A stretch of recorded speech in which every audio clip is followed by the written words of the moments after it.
dear students. Welcome to the business studies class.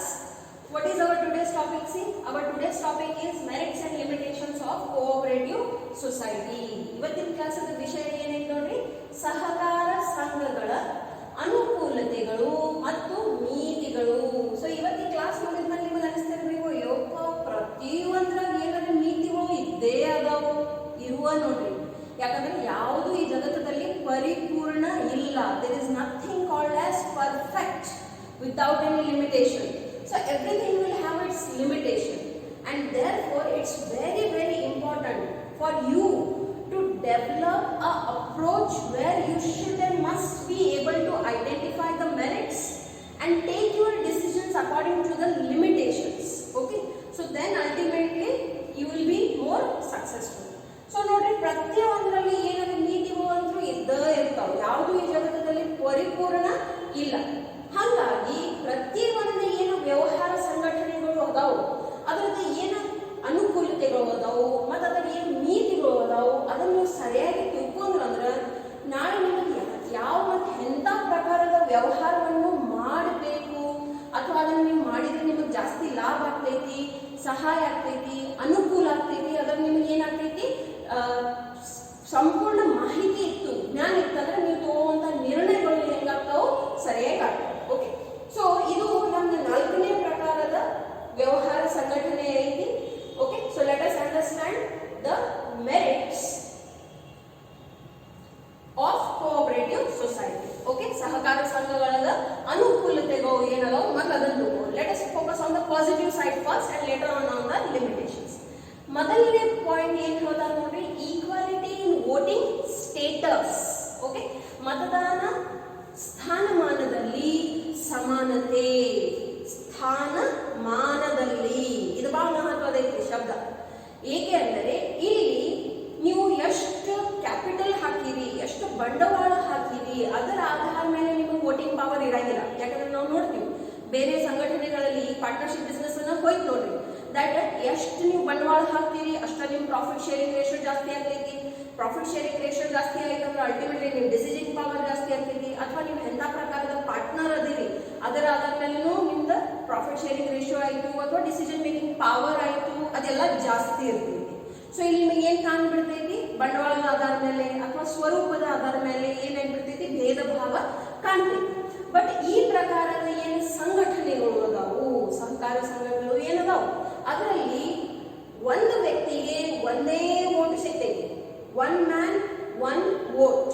Okay, the vote is not on the dependence of the capital that you have contributed, and that's why they are saying that there is a equality in voting status. Now why voting is required? When so many members are there, it is not possible that every member will come together and take the day-to-day decisions. Okay, so for that purpose they need a management committee, and to frame that management committee the voting is required. So there the voting will be done on what basis? Only on the person basis. One man, one vote. So ultimately with this, what you can see that the voting is on equality basis. There is no difference man, woman. There is no difference rich, poor. There is no difference on the basis of caste or religion. And that's why this becomes a very important point. ಯಾವುದೇ ಆಧಾರದ ಮೇಲೆ ಭೇದ ಭಾವ ಇರುವುದಿಲ್ಲ. ನೀವು ಹಾಕಿರುವಂತ ಬಂಡವಾಳದ ಮೇಲೆಲ್ಲ, ನಿಮ್ಮ ಕೆಲಸದ ಏನು ಸ್ವರೂಪ ಐತಿ ಆ ಸಂಘದಲ್ಲಿ ಅದರ ಮೇಲೆ ಅಲ್ಲ, ನೀವು ಮಹಿಳೆ ಅದಿರಿ ಪುರುಷ ಅದಿರಿ ಅದರ ಮೇಲೆ ಅಲ್ಲ, ಅಥವಾ ನೀವು ಯಾವ ಜಾತಿ ಧರ್ಮವನ್ನು ಪಾಲಿಸ್ಲಿಕ್ಕದಿರಿ ಅದರ ಆಧಾರ ಮೇಲಲ್ಲ, ಅಥವಾ ನೀವು ಶ್ರೀಮಂತದಿರಿ ಬಡವರದಿರಿ ಅದರ ಆಧಾರ ಮೇಲೇನೂ ಅಲ್ಲ. ನೀವು ಅಲ್ಲಿ ಒಂದು ಸದಸ್ಯರದಿರಂದ್ರೆ ಪ್ರತಿಯೊಬ್ಬ ಸದಸ್ಯನಿಗೆ ಒಂದು ವೋಟ್ ಹಾಕ್ಲಿಕ್ಕೆ ಏನಿರ್ತೈತಿ, ಅಧಿಕಾರ ಇರ್ತೈತಿ. ಒಂದು ವ್ಯಕ್ತಿ ಒಂದೇ ಮತವನ್ನು ಹಾಕಬಹುದು. Okay, so that is the first merit. Second important point is limited liability. Sole trading concern unlimited liability. Hindu undivided family, the karta has unlimited liability. Partnership business, the partners have unlimited liability. So in all the 3 forms of business, what you saw, unlimited liability. This form of organization is guaranteeing you limited liability. What is the meaning of limited liability? It means how much capital you have invested, that much only will be your risk. Suppose I have invested into a cooperative society of 50,000 rupees, how much risk I will have of 50,000 only? If there is some loss happening into that cooperative society, how much money I will lose? Only the 50,000 that I had invested in the form of capital, not a single penny more than that. And if any case something wrong happens, nobody can claim my personal property also, whereas in those cases that risk was there. So here the biggest merit is there is a limited liability of each and every member. And what is the limit? The limit is of the capital that they have contributed. Okay, ಏನು ಹೇಳ್ತಾರೆ ನೋಡ್ರಿ, ನಿಯಮಿತ ಹೊಣೆಗಾರಿಕೆ. ಇದಕ್ಕಿಂತ ಮೊದಲು ನಾವು 3 ಪ್ರಕಾರದ ಸಂಘಟನೆಗಳನ್ನು ಕಲಿತೀವಿ. ಏಕ ವ್ಯಕ್ತಿತ್ವ ಸಂಘಟನೆ ಕಲಿತೀವಿ, ಎಲ್ಲಿ ಅಮಿತಿ ಹೊಣೆಗಾರಿಕೆ ಐತಿ. ಆಮೇಲೆ ಹಿಂದೂ ವಿಭಕ್ತ ಕುಟುಂಬದ ವ್ಯವಹಾರವನ್ನು ಕಲ್ಕೊಂಡಿವಿ, ಅಲ್ಲಿಯೂ ಏನು ಕಲ್ತಾ ಆಗೋದು ಅವ್ರಿಗೆ ಏನೈತಿ, ಅನ್ಲಿಮಿಟೆಡ್ ಲಯಬಿಲಿಟಿ ಐತಿ. ಮತ್ತು ಪಾರ್ಟ್ನರ್ಶಿಪ್ ಪಾಲುದಾರಿಕೆಯ ವ್ಯವಹಾರಗಳನ್ನು ಕಲ್ಕೊಂಡ್ವಿ, ಅಲ್ಲೂ ಏನ್ರಿ ನಮಗೆ ನೋಡ್ರಿ ಅನ್ಲಿಮಿಟೆಡ್ ಲಯಬಿಲಿಟಿ ಐತಿ. ಅನ್ಲಿಮಿಟೆಡ್ ಅಂದ್ರೆ ಏನು, ನಾಳೆ ಏನಾದ್ರೆ ಹೆಚ್ಚು ಕಮ್ಮಿ ಆಗಿ ನುಕ್ಸಾನ್ ಜಾಸ್ತಿ ಆಯ್ತಂದ್ರೆ ನಿಮ್ದೇನು ಸ್ವಂತ ಪ್ರಾಪರ್ಟಿ ಐತಿ ಅದನ್ನು ಅವ್ರು ಕಸ್ಕೋಬಹುದು, ಸಾಲವನ್ನು ತೀರಿಸ್ಲಿ. ಬಟ್ ಇಲ್ಲಿ ಹಂಗಿಲ್ಲ, ನೀವು ಎಷ್ಟು ಬಂಡವಾಳವನ್ನು ಹಾಕಿರಿ, ಎಷ್ಟು ಕ್ಯಾಪಿಟಲ್ವನ್ನು ಹಾಕಿರಿ, ನಿಮ್ಗೇನು ಲಿಮಿಟ್ ಐತಿ, ಮಿತಿ ಐತಿ, ಅದು ಎಲ್ಲಿ ತನಕ ಐತಿ ಆ ದುಡ್ಡು ತನಕ ಅಷ್ಟೇ. ಸೊ ಭಾಳ ಅಂದ್ರೆ ನೀವು ಏನಾದ್ರೂ ಕ್ಯಾಪಿಟಲ್ ಹಾಕಿರಿ ಅದಷ್ಟ ಹೋಗ್ತೈತಿ, ಬೈ ಚಾನ್ಸ್ ಏನಾದ್ರೆ ಹೆಚ್ಚು ಕಮ್ಮಿ ಆಯ್ತಂದ್ರೆ. ಬಟ್ ಅದಕ್ಕಿಂತ ಜಾಸ್ತಿ ಯಾರು ನಿಮ್ಮ ಕಡೆ ಏನು ವಸೂಲಿ ಮಾಡಲಿಕ್ಕೆ ಆಗಂಗಿಲ್ಲ, ಮತ್ತು ನಿಮ್ಮ ಪರ್ಸನಲ್ ಪ್ರಾಪರ್ಟಿ ತನಕ ಅಂದ್ರೂ ಪ್ರಶ್ನೆನ ಬರಂಗಿಲ್ಲ. ಸೊ ದಿಸ್ ಈಸ್ ಅದರಿಂದನೇ ಈಗ ಏನಾಗಿರ್ತೈತಿ, ಒಂದು ಮಹತ್ವದ ಅನುಕೂಲತೆ ಆಗಿರ್ತೈತಿ ಇಂಥ ಪ್ರಕಾರದ ಸಂಘಟನೆಯಲ್ಲಿ. ದಟ್ ನಿಮ್ಗೇನು ಮಿತಿ ಐತಿ ಅದು ಹೆಂಗೈತಿ, ನಿಯಮಿತ ಐತಿ. ಓಕೆ, ನಿಯಮಿತ ಮಿತಿ ಹೊಣೆಗಾರಿಕೆ ಐತಿ, limited liability. Then stable existence. See, in the previous 3 organizations we saw that if the death happens of any important partner, if there is insolvency or if there is insanity or anything other than this happens, then the firm will get closed ultimately because the main person only has had some issues. That is not in the case of cooperative society. Why is it so? Lakhs together members will be there. So if you also want to leave or they don't want to continue, or some might become insolvent or some might become insane or any other issues, it will not have any impact on the functioning and existence of any cooperative society. And that's why only they say that how is the existence? The existence is stable. Now see, stability is very, very important. Now why stability is important?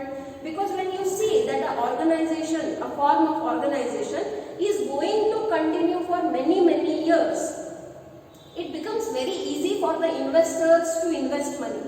It becomes easier for the banks to give the loan. It becomes easier for the creditors to give you the credit limit. And therefore, it is very important to see that what kind of existence they have. Whether it is a short-term existence or it will go on concern, what we speak about, always going concern, that kind of organization will be there. So here the cooperative society enjoys the going concern, the stable existence, because no matter whatever happens to the members, it will not directly affect the existence of the cooperative society, any type of cooperative society. ಏನು ಹೇಳ್ತಾ ನೋಡ್ರಿ, ಸ್ಥಿರ ಅಸ್ತಿತ್ವ. ಇವು 2 ಶಬ್ದ ಬಹಳ ಮಹತ್ವದಾವ. ಒಂದಂತೂ ಅಸ್ತಿತ್ವ. ಓಕೆ, ಸೊ ಆ ಅಸ್ತಿತ್ವ ಮೇಲೆ ಕಾಯಂ ಒಂದು ಪ್ರಶ್ನೆ ಇರ್ತೈತಿ. ಏಕ ವ್ಯಕ್ತಿ ತಗೋರಿಗೆ ವ್ಯವಹಾರ ಐತಿ, ಆ ಪ್ರಮುಖ ವ್ಯಕ್ತಿನ ತೀರ್ಕೊಂಡ್ ಬಿಟ್ಟ ಅಂದ್ರೆ ಬ್ಯಾಂಕ್ದವ್ರು ಅವನಿಗೆ ಅವ್ನ ಮುಖ ನೋಡಿ ಲೋನ್ ಕೊಟ್ಟಿರ್ತಾವೆ. ಏನೋ ಅಚಾನಕವಾಗಿ 40 ವಯಸ್ಸದಲ್ಲಿ ಹಾರ್ಟ್ ಅಟ್ಯಾಕ್ ಬಂತು ಹೋಗ್ಬಿಟ್ರು, ಬ್ಯಾಂಕ್ದವ್ರಿಗೆ ಸಮಸ್ಯೆ ಆಗ್ತೈತೋ ಇಲ್ಲ? ಆಗ್ತೈತಿ.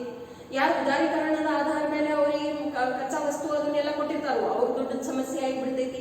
ಮತ್ತು ಆ ಬಿಸ್ನೆಸ್ ಅನ್ನ ಏನು ಮುಂದೆ ನಡೆಯೋದನ್ನು ಪ್ರಶ್ನೆ ಚಿಹ್ನೆ ಬಿದ್ದು ಬಿಡ್ತೈತಿ. ಯಾಕಂದ್ರೆ ಯಾರು ಮಾಲಕರಿದ್ರು ಅವ್ರು ಏನಿಲ್ಲ. ಇಂಥ ಬೇರೆ ಬೇರೆ ಬಹಳಷ್ಟು ಪರಿಸ್ಥಿತಿಗಳು ಬರಬಹುದು. ಇದು ಬರೀ ಮರಣ ಅಂತಲ್ಲ, ಯಾವುದೇ ಒಂದು ಬುದ್ಧಿ ಭ್ರಮಣ ಆಯಿತು ಅಥವಾ ಏನೇ ಒಂದು ಪರಿಸ್ಥಿತಿದಲ್ಲಿ ಎದರ ಮೇಲೆ ಪ್ರಶ್ನೆ ಚಿಹ್ನೆ ಇರ್ತೈತಿ, ಅಸ್ತಿತ್ವ ಮೇಲೆ ಪ್ರಶ್ನೆ ಚಿಹ್ನೆ ಇರ್ತೈತಿ. ಅದು ಪಾಲುದಾರಿಕೆ ವ್ಯವಹಾರ ಇರಲಿ, ಏಕ ವ್ಯಕ್ತಿ ವ್ಯವಹಾರ ಇರಲಿ, ಅಥವಾ ಹಿಂದೂ ವಿಭಕ್ತ ಕುಟುಂಬದ ವ್ಯವಹಾರವೇ ಇರಲಿ. ಸೊ ಇಲ್ಲಿ ಸಹಕಾರ ಸಂಘಗಳಲ್ಲಿ ಏನಾಗಿಬಿಡ್ತೈತೆ ಅಂದ್ರೆ ಇದರ ಅಸ್ತಿತ್ವ ಹೆಂಗಿರ್ತೈತಿ ನೋಡ್ರಿ, ಸ್ಥಿರ ಇರ್ತೈತಿ. ಸ್ಥಿರ ಇರ್ಲಿಕ್ಕೆ ಕಾರಣ ಏನೈತಿ? ಇಷ್ಟಕ್ಕೊಂದು ಸದಸ್ಯರು ಇರುವುದರಿಂದ ಕೆಲವರಿಗೆ ಏನಾದ್ರು ಹೆಚ್ಚು ಕಮ್ಮಿ ಆಯ್ತಂದ್ರೂ ಅದರ ಇಂಪ್ಯಾಕ್ಟ್, ಅದರ ಪ್ರಭಾವ ಅವ್ರ ಅಸ್ತಿತ್ವ ಮೇಲೆ ಬೀಳಂಗಿಲ್ಲ. ಹಾಗಾಗಿ ಯಾರು ಸ್ಟೇಕ್ ಹೋಲ್ಡರ್ಸ್ ಇರ್ತಾರೋ, ಯಾರು ನಿಮ್ಮ ಸಂಸ್ಥೆದಲ್ಲಿ ನಿವೇಶ ಮಾಡ್ಬೇಕಂತ ನಿವೇಶಕರು ಇರ್ತಾರೋ, ಅವರಿಗೆ ಸ್ವಲ್ಪ ಏನಿರ್ತೈತಿ, ಖಾತ್ರಿ ಇರ್ತೈತಿ ಆ ಸಂಸ್ಥೆಗಳ ಮೇಲೆ. ಹಾಗಾಗಿ ಬಹಳಷ್ಟು ಡಿಸಿಷನ್ ಮೇಕಿಂಗ್ ಏನಾಗ್ಬಿಡ್ತೈತಿ, ಸಹಾಯ ಆಗ್ತೈತಿ. ಸೊ ಇಲ್ಲಿ ಕೋಆಪರೇಟಿವ್ ಸೊಸೈಟೀಸ್ ಒಂದು ಮಹತ್ವದ ಅನುಕೂಲತೆ ಏನೈತಂದ್ರೆ ಅವ್ರ ಅಸ್ತಿತ್ವ ಹೆಂಗಿರ್ತೈತಿ, ಸ್ಥಿರ ಇರ್ತೈತಿ. ಸದಸ್ಯರದ ಮರಣ ಆಯಿತು ಅಥವಾ ಬುದ್ಧಿಭ್ರಮಣ ಆಯಿತು ಅಥವಾ ಅವ್ರದಾರ ಇನ್ನು ರಿಟೈರ್ಮೆಂಟ್ ಹೋಗೋದಕ್ಕೆ ಅಥವಾ ಏನೇ ಒಂದು ಕಾರಣದಿಂದ ಅದರ ಪ್ರಭಾವ, ಅವ್ರು ಬಿಟ್ಟು ಹೋಗೋದ ಪ್ರಭಾವ ಆ ಸಂಘಟನೆ ಮೇಲೆ ಬೀಳಂಗಿಲ್ಲ. ಓಕೆ, ನೆಕ್ಸ್ಟ್ ಏನ್ ಹೇಳ್ತಾರೆ ನೋಡ್ರಿ, ಇಕನಾಮಿ ಇನ್ ಆಪರೇಷನ್ಸ್, ಕಾರ್ಯಾಚರಣೆಗಳಲ್ಲಿ ಮಿತ್ಯಯ. What this means? ನಾವು see cooperative society is form with the will and the wish. Nobody had compelled anybody to come together and start any organization. So here, majority of the services that are provided, majority of the work that is being done, it is honorary. Honorary means what? The people who are working there, they are not money minded. They are not demanding more from the management. Sometimes they work for the free also. If they have certain knowledge, they share it for free. They do the work for free. So in such situation, what happens? The operational cost or the management cost goes down. Means that is a good point. If the cost goes down, means it is a very good point. So therefore, ultimately, it says what? Economy in operations. So what operations means what? Operations means day-to-day activities. That is the meaning of operations. Economy means what? The reduction in the day-to-day cost of activities. Okay, the cost that happens. Why? Majority of the people are working there with their own will and wish, with the motto of service. They are not coming with the motto of earning money or making wealth over there, and therefore they are charging minimum fees, or some of them are working free of cost also. Okay, so that is again beneficial point for cooperative society, that their work cost is minimum. So ಏನು ಹೇಳ್ತಾರೆ ನೋಡ್ರಿ, ಕಾರ್ಯಾಚರಣೆಗಳಲ್ಲಿ ಮಿತ್ಯಯ. ಈಗ ನೋಡ್ರಿ, ಏನ್ ಸಹಕಾರ ಸಂಘಗಳು ಹೆಸರದಲ್ಲಿನ ಅರ್ಥ ಐತೆ ನೋಡ್ರಿ, ಸಹಕಾರ, ಸಹಾಯ ಮಾಡ್ಬೇಕ ಉದ್ದೇಶದಿಂದ ಅವ್ರು ಒಗ್ಗಟ್ಟಾಗಿ ಬಂದಿರ್ತಾರೆ. ಸೊ ಅಲ್ಲಿ ನಾ ಕೆಲಸ ಮಾಡ್ಬೇಕಾದ್ರೆ ಇಷ್ಟು ಪಗಾರ ತಗೋತೀನಿ, ನನಗೆ ಈ ಸುವಿಧೆ ಬೇಕು, ಹಿಂಗಿರ್ಲಿಲ್ಲ ಅಂದ್ರೆ ನಾ ಕೆಲಸ ಮಾಡ್ಲಿಕ್ಕೆ ಸಾಧ್ಯತೆ ಆಗುವುದಿಲ್ಲ ಅಂತ ಎಲ್ಲ ಬಾಧ್ಯ ಸಮಸ್ಯೆಗಳು ಇರುವುದಿಲ್ಲ. ಯಾಕಂದ್ರೆ ಅವ್ರ ತಾವಾಗಿ ಸ್ವಂತ ಇಚ್ಛೆಯಿಂದ ಏನಾರೆ ಸಹಾಯ ಮಾಡಬೇಕು, ಸೇವೆ ಮಾಡ್ಬೇಕಂತ ಉದ್ದೇಶದಿಂದ ಬಂದಿರ್ತಾರೆ. ಹಾಗಾಗಿ ಅವ್ರ ಕಡೆ ಏನು ಜ್ಞಾನ ಇರ್ತೈತಿ, ಆ ಜ್ಞಾನದಿಂದ ಅವ್ರು ಏನೇನು ಸಹಾಯತೆ ಮಾಡಬಹುದು ಅದನ್ನು ಕಮ್ಮಿ ಪಗಾರದಲ್ಲಿ ಅಥವಾ ಕೆಲವೊಂದು ಸ್ಥಿತಿಯಲ್ಲಿ ಫ್ರೀದಲ್ಲಿ ಅಗದಿ ಉಚಿತವಾಗಿಯೂ ಆ ಕೆಲಸವನ್ನು ನಿರ್ವಹಿಸ ಕೊಡ್ತಾರೆ. ಹಾಗಾಗಿ ಏನು ಪ್ರತಿದಿನದ ಕಾರ್ಯಚಟುವಟಿಕೆಗಳನ್ನು ನಡೆಸಬೇಕಾದ್ರೆ ಏನು ಖರ್ಚುಗಳು ಇರ್ತಾವು, ಆ ಖರ್ಚು ಹೆಂಗಾಗ್ತೈತಿ, ಕಡಿಮೆ ಆಗ್ತೈತಿ. ಸೊ ಖರ್ಚು ಎಷ್ಟು ಕಮ್ಮಿ ಆಗ್ತೈತಿ ಅಷ್ಟು ನಿಮಗೆ ಏನು ಸಿಗ್ತೈತಿ ನೋಡ್ರಿ, ಲಾಭ ಜಾಸ್ತಿ ಸಿಗ್ತೈತಿ. ಓಕೆ, ಎರಡರಾಗಿ ಅದಾವ ನೋಡ್ರಿ ಲಾಭ ಗಳಿಸ್ಲಿಕ್ಕೆ. ಒಂದು, ಖರ್ಚು ಕಮ್ಮಿ ಮಾಡಿ, ಎರಡನೇದು ವ್ಯಾಪಾರ ಜಾಸ್ತಿ ಮಾಡಿ. ಎರಡೂ ಮಾಡಾಕತ್ತೀರಂದ್ರೆ ನಿಮಗೆ ಬಹಳಷ್ಟು ಲಾಭ ಆಗ್ತೈತಿ.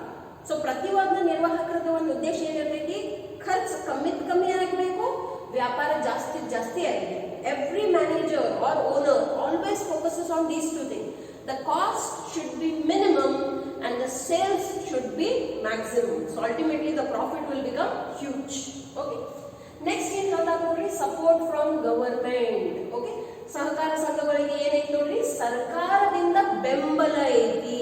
ಏಕೆ? ಎಲ್ಲಕ್ಕಿಂತ ಮೊದಲೇದಂದ್ರೆ ಇದು ರಿಜಿಸ್ಟರ್ಡ್ ಐತಿ. First of all it is registered according to the 1912 cooperatives act. ಎರಡನೇದು, how they function on the basis of democracy. ಪ್ರಜಾಪ್ರಭುತ್ವದ ಏನು ತತ್ವ ಐತಿ ಆ ಆಧಾರ ಮೇಲೆ ಕೆಲಸವನ್ನು ನಿರ್ವಹಿಸ್ತಾರೆ. ಹೌ? By voting. ಓಕೆ, ಮತದಾನದಿಂದ. Third point, they are focusing equality. ಸಮಾನತೆಗೆ ಏನ್ ಮಾಡ್ಲಿಕ್ಕತ್ತಾರು, ಇವ್ರು ಬೆಳೆಸ್ಲಿಕ್ಕತ್ತಾರು. ಸೊ ಹಾಗಾಗಿ ಏನ್ ಸಮಾಜದಲ್ಲಿ ಒಂದು ಭೇದ ಐತಿ, ಒಂದು ಏನ್ ಡಿಫ್ರೆನ್ಸ್ ಐತಿ ಆಫ್ ರಿಚ್ ಅಂಡ್ ಪುವರ್, ಅದನ್ನ ಕಡಿಮೆ ಮಾಡ್ಲಿಕ್ಕೆ ಈ ಸಂಘಗಳು ಏನ್ ಮಾಡ್ಲಿಕ್ಕತ್ತಾರು, ಸಹಾಯ ಮಾಡ್ಲಿಕ್ಕತ್ತಾರ. ಹಾಗಾಗಿ ಗವರ್ಮೆಂಟ್ ಕಡೆಯಿಂದ ಇಂಥವು ಸಹಕಾರಿ ಸಂಘಗಳಿಗೆ ಬಹಳಷ್ಟು ಸಹಾಯ ಐತಿ, ಅವರಿಗೆ ಬೆಂಬಲ ಐತಿ. ಯಾವ ರೀತಿಯಿಂದ? ಸೊ ಅವ್ರಿಗೆ ಏನಾದ್ರು ಲೋನ್ ಬೇಕಾಗೈತಂದ್ರೆ ಕಮ್ಮಿ ಇಂಟ್ರೆಸ್ಟ್ ದಲ್ಲಿ ಕೊಡ್ತಾರು. ಟ್ಯಾಕ್ಸ್ದಲ್ಲಿ ಅವ್ರಿಗೆ ಏನೈತಿ ರಿಲ್ಯಾಕ್ಸೇಷನ್ ಐತಿ. ಸೊ ಈ ರೀತಿಯಿಂದ ಇವ್ರ ಕಡೆ ದುಡ್ಡು ಜಾಸ್ತಿ ಉಳಿತಂದ್ರ ಅಲ್ಟಿಮೇಟ್ಲಿ ಅದು ಯಾರಿಗೆ ಹೋಗ್ತೈತಿ, ಅಲ್ಲಿ ಯಾರ್ಯಾರು ಕೆಲಸ ಮಾಡ್ತಿರ್ತಾರೋ ಪಗಾರದ ರೂಪದಲ್ಲಿ ಅವ್ರಿಗೆ ಹೋಗ್ತೈತಿ. The one who has invested money they will get the good returns.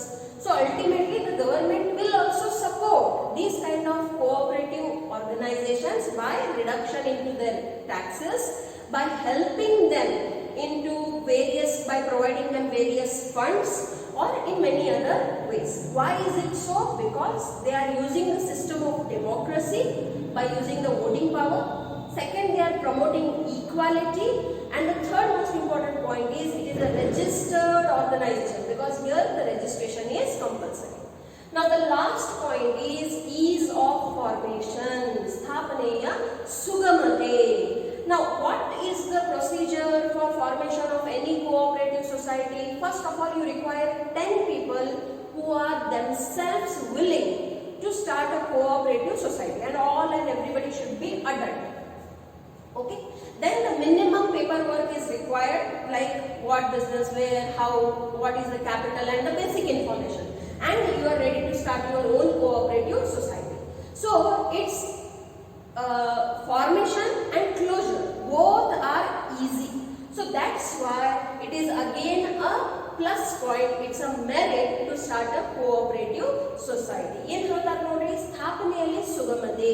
So ಯಾವುದೇ ಒಂದು ಸಹಕಾರಿ ಸಂಘವನ್ನು ಸ್ಟಾರ್ಟ್ ಮಾಡಬೇಕಾದ್ರೆ ನಮಗೆ ಏನು ಬೇಕು, ಎಲ್ಲಕ್ಕಿಂತ ಮೊದಲು ಕನಿಷ್ಠ 10 ವ್ಯಕ್ತಿಗಳು ಬೇಕು. What is the minimum number of people required for any cooperative society? Minimum 10, maximum there is no limit. Okay, so ಕನಿಷ್ಠ 10 ವ್ಯಕ್ತಿಗಳು ಬೇಕು, ಯಾರು ಸ್ವಂತ ಇಚ್ಛೆಯಿಂದ ಇಲ್ಲಿ ಬಂದು ಒಂದು ಸಹಕಾರಿ ಸಂಘಗಳನ್ನು ಸ್ಥಾಪನೆ ಮಾಡಬೇಕಂತ ಇಚ್ಛುಕದಾರೋ. ತದನಂತರ ಏನು ಬೇಸಿಕ್ ಪೇಪರ್ ವರ್ಕ್ ಇರ್ತೈತಿ, ಯಾಕಂದ್ರೆ ಇದು ಕಂಪಲ್ಸರಿ ರಿಜಿಸ್ಟ್ರೇಷನ್ ಬೇಕಾಗ್ತೈತಿ. ಸೊ ಆ ಸಂಘದ ಏನು ಕಾನೂನು ಕಾಯ್ದೆ ಐತಿ ಅದ್ರ ತಕ್ಕಂಗೆ ಅವ್ರು ನಿಮಗೆ ಫಾರ್ಮ್ ಅದು ಕೊಡ್ತಾರೋ, ಆ ಫಾರ್ಮ್ ಫಿಲ್ಅಪ್ ಮಾಡಿ ನೀವು ರಿಜಿಸ್ಟ್ರೇಷನ್ ಮಾಡಿ, ಏನು ಮಿನಿಮಮ್ ರಿಜಿಸ್ಟ್ರೇಷನ್ ಫೀ ಇರ್ತೈತಿ ಅದನ್ನು ತೊಗೊಂಡ್ಬಿಟ್ರೆ ಅಂದ್ರೆ ನಿಮಗೆ ಒಂದು ಸರ್ಟಿಫಿಕೇಟ್ ಸಿಗ್ಬಿಡ್ತೈತಿ, and you are ready to start your cooperative organisation. ಅದೇ ರೀತಿಯಿಂದ ಅದರ ವಿಸರ್ಜನೆ ಮಾಡೋದು ಅಷ್ಟೇ ಸರಳ ಇದೆ. ಯಾವಾಗ ಸ್ಟಾರ್ಟ್ ಮಾಡೋದು ಮತ್ತು ಬಂದ್ ಮಾಡೋದು ಸರಳ ಇತ್ತಂದ್ರೆ ಅಲ್ಟಿಮೇಟ್ಲಿ ಪ್ರತಿಯೊಬ್ಬರು ಇದರ ಬಗ್ಗೆ ವಿಚಾರ ಮಾಡಬೇಕು. So these are the 6 merits of cooperative societies. But already, as I had told, nothing is complete, everything has certain limitations. So here cooperative society also has these 5 limitations. Okay, ಮುಂಚಿತವಾಗಿ ನಾನು ನಿಮಗೆ ಹೇಳಿದಾಗ ಯಾವುದೂ ಪರಿಪೂರ್ಣ ಇಲ್ಲ, ಪ್ರತಿಯೊಂದರಾಗ ಏನಾದ್ರು ಸ್ವಲ್ಪ ಕೊರತೆಗಳು ಮಿತಿಗಳು ಅಂತೂ ಇದ್ದೇ ಇರ್ತವೆ. ಸೊ ಅದೇ ರೀತಿಯಿಂದ ಸಹಕಾರಿ ಸಂಘಗಳಲ್ಲಿ ಏನೋ ನೋಡ್ರಿ ಈ 5 ಮಿತಿಗಳು ಅದಾವ. ಯಾವ್ಯಾವ? First of all limited resources. Okay, ಈಗ ನೋಡ್ರಿ ಪರಿಮಿತಿ ಸಂಪನ್ಮೂಲಗಳು. ಈ ಒಂದು ಸಂಘದ ಸ್ಥಾಪನೆನ ಯಾಕಾಗೈತಿ? ಸೇವೆ ಭಾವದಿಂದ, service Moto. Due to the service motto only, this organization has been started, where they should be able to help the poor, they should be helpful to the rural people. So therefore, whatever resources they have, whatever wealth is there, assets are there, they are very much limited. Okay, and that's the most negative point over here. Okay, then inefficiency in management, ನಿರ್ವಹಣೆಯಲ್ಲಿ ಅದಕ್ಷತೆ. Again, this point is linked with the previous point we took in economy and operations. That point is linked with this one. Okay, so inefficiency in management yaak aagtide nodri, here 2 points will come. First of all, because you are taking honorary services, there is a possibility that the manager who is working, maybe they will not have the skill set. You all must be believing that if it's costly, then it is best. And if you want the best, then ultimately it will be costly, isn't it? But can they afford the costly manager? Because the best manager won't come for free of cost, neither he will settle for minimum salary. What kind of salary he will demand for what he is capable of ultimately. Okay, so if he thinks that no, I have the caliber of more earning salary, he will demand. So if the cooperative society does not have that ability to pay, what kind of manager they will end up with? The one who is not that much intelligent, the one who does not have that kind of knowledge set, skill set.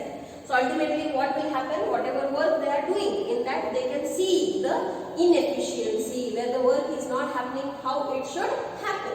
Okay, again this point is related with the previous one, because they do not have money, because the resources are limited, they are not in the capacity to pay that much salary, and they have to end up with the little bit less qualified manager, and it will ultimately end up in inefficiency. Okay, so ನಿರ್ವಹಣೆಯಲ್ಲಿ ನೋಡಿ ಅದಕ್ಷತೆ ಹೇಗೆ ಆಗ್ತೈತೆ ಅಂದ್ರೆ ನಾವು ಮುಂಚಿತವಾಗಿನೂ ನೋಡಿದ್ವಿ that ಕಾರ್ಯಗಳಲ್ಲಿ ಏನಾಗ್ತೈತಿ ಸೇವೆ ಭಾವದಿಂದ ಯಾರು ನಿರ್ವಹಣೆ ಕೆಲಸವನ್ನು ಮಾಡಿಕೊಟ್ರು ಅಂದ್ರೆ ನಾವು ಅವ್ರ ಸೇವೆಗಳನ್ನು ತಗೊಳ್ತೀವಿ, ಫ್ರೀಯಾಗಿ ಯಾರು ಕೆಲಸ ಮಾಡ್ಲಿಕ್ಕೆ ರೆಡಿ ಆದಾಗ ಅವ್ರ ಕಡೆ ಕೆಲಸವನ್ನು ಮಾಡಿಸ್ಕೋತೀವಿ. ಏಕೆ ಅಂದ್ರೆ ನಮ್ಮ ಕಡೆ ಸಂಪನ್ಮೂಲಗಳನ್ನ ಹೆಂಗದಾವು ಪರಿಮಿತಿರುವಂತದ್ದು.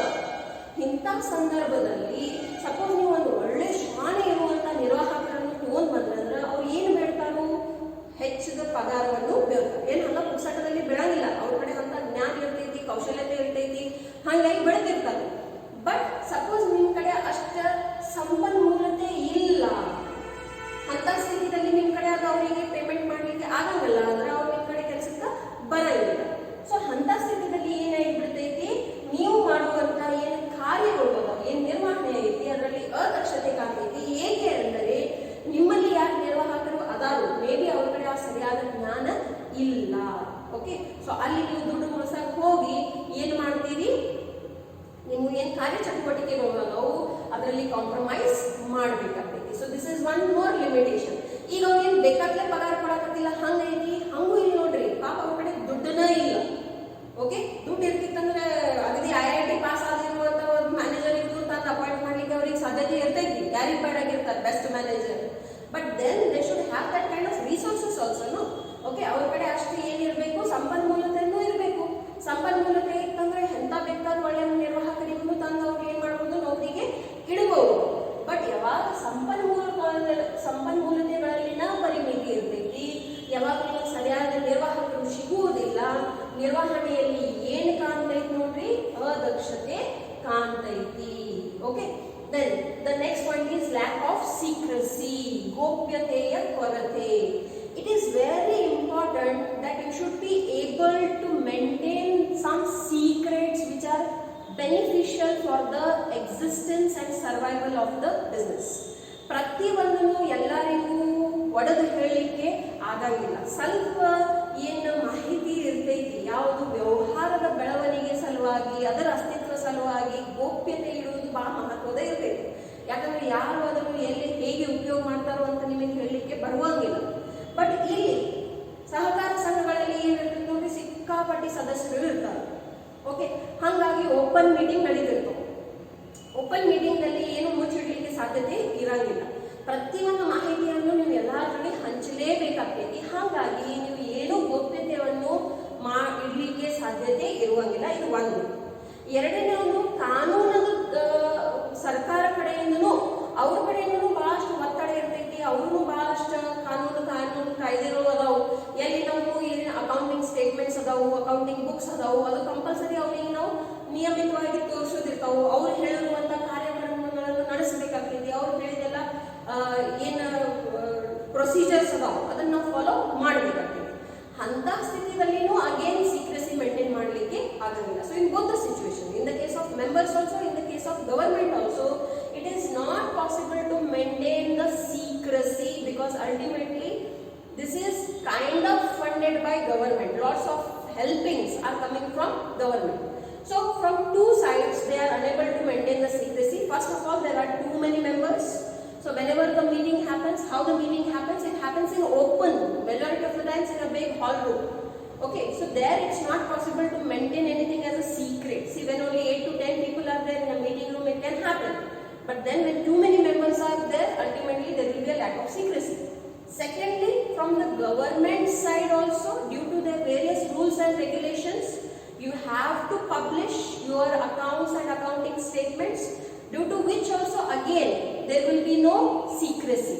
So again it will be tough for you to attract the capital, attract the investors, or to get the credit limit or creditability into the market. Okay, so this lack of secrecy has its own problems, and that's why it is a limitation. Then government control. So I have already covered it here, that government controls the cooperative society too much. Okay, because being a registered